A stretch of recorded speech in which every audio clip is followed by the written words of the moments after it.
What is up, YouTube Pipe Face? Ken 1000 here. It's been a while. It's been since Easter, actually. So it's been quite a while since you've seen me last. I just wanted to quickly go through a couple things that are coming up, a few projects that I am gonna start, maybe if if everything goes according to plan with the sewing machine. So a few days ago, I was at Goodwill. I found a bunch of textiles, an absurd amount of textiles actually. So I picked up a it's a sort of dusty pink fabric. I initially wanted to do either a pair of breeches with it or a waistcoat. There's only enough for a waistcoat, so waistcoat it's gonna be. I'd prefer to do a later 18th century style waistcoat with lapels and a collar.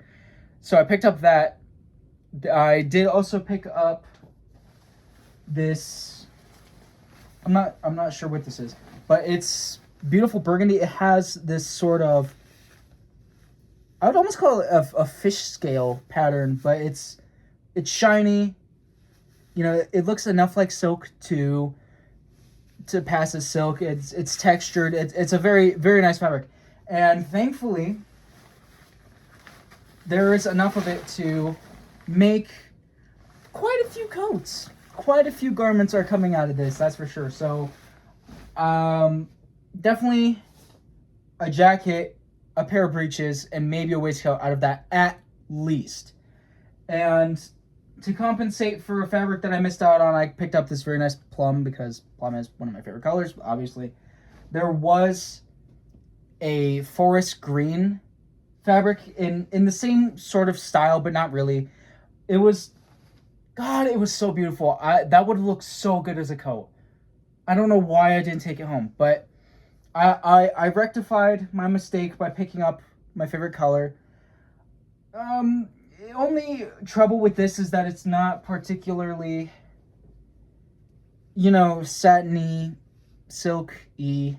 You know what I mean? It's a matte fabric. It has a bit of shine, so I'm not gonna bitch and moan that much. I can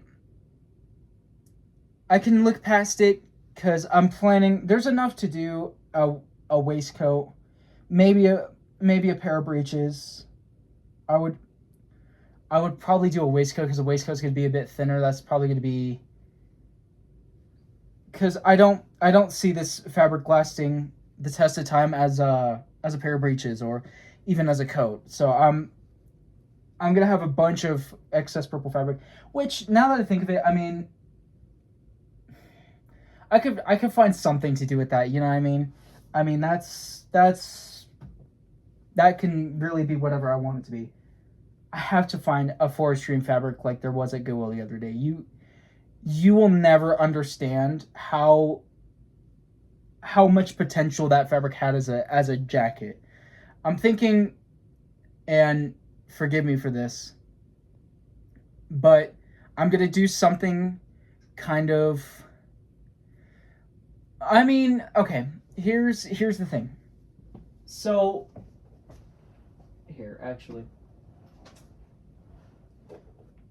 So I already have a 1780s, 90s coat. I mean, from what very little I've been able to observe about 18th century fashion is that the the cut of a coat stayed relatively consistent from 1780 to 1790.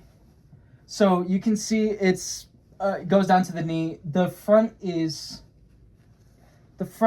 cut away at a weird angle, and this cut of coat stayed around through the Napoleonic era into the Regency era into the 18 teens. You know what I mean?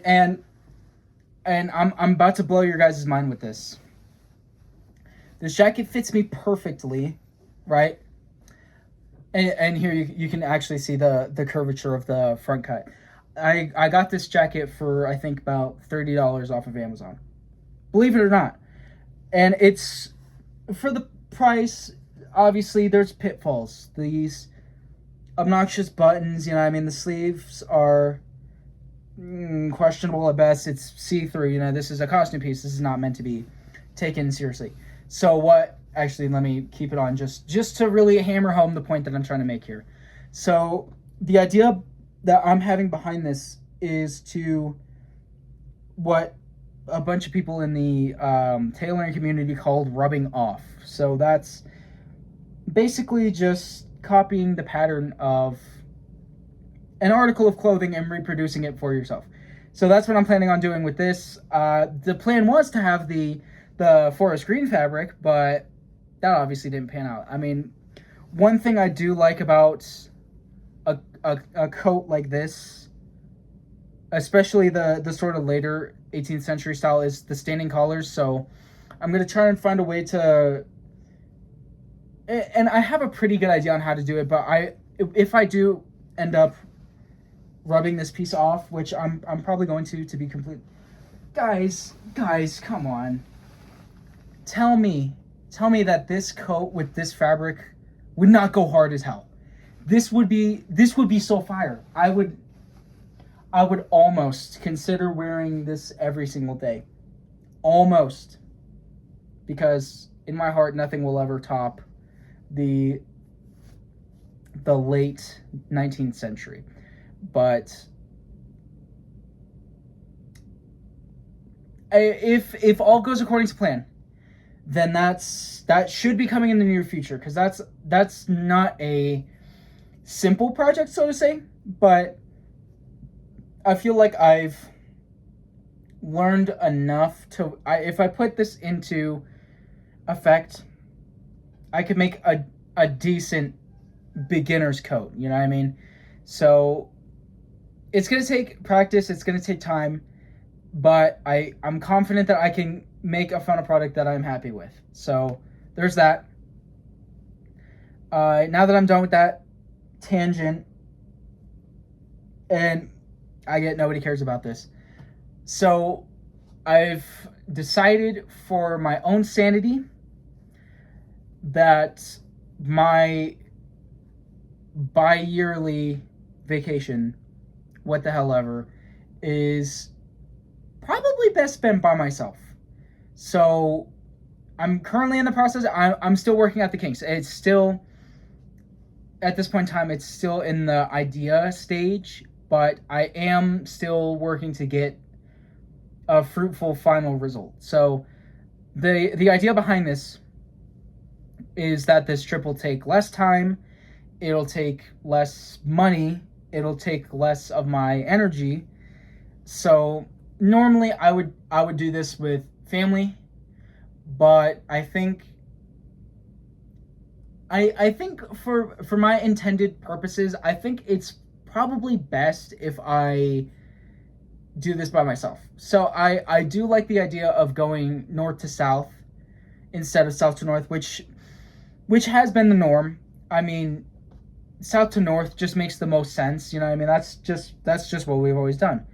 So playing around with the idea of going north to south is something that I look forward to experimenting with.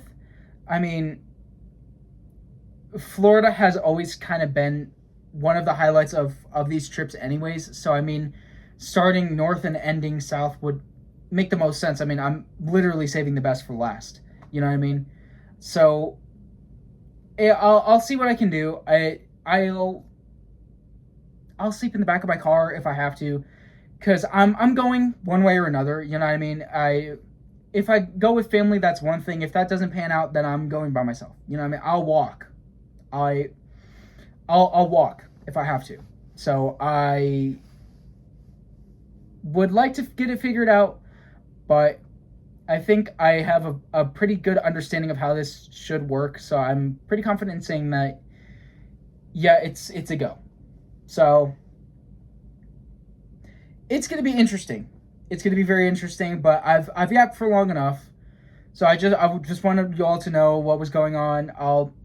I'm probably going to start doing all my sewing projects as soon as I get my sewing machine looked at. But apart from that, yeah, that's really about it. So this has been Pie Skin 1000. I'll see you in my next video. Bye-bye.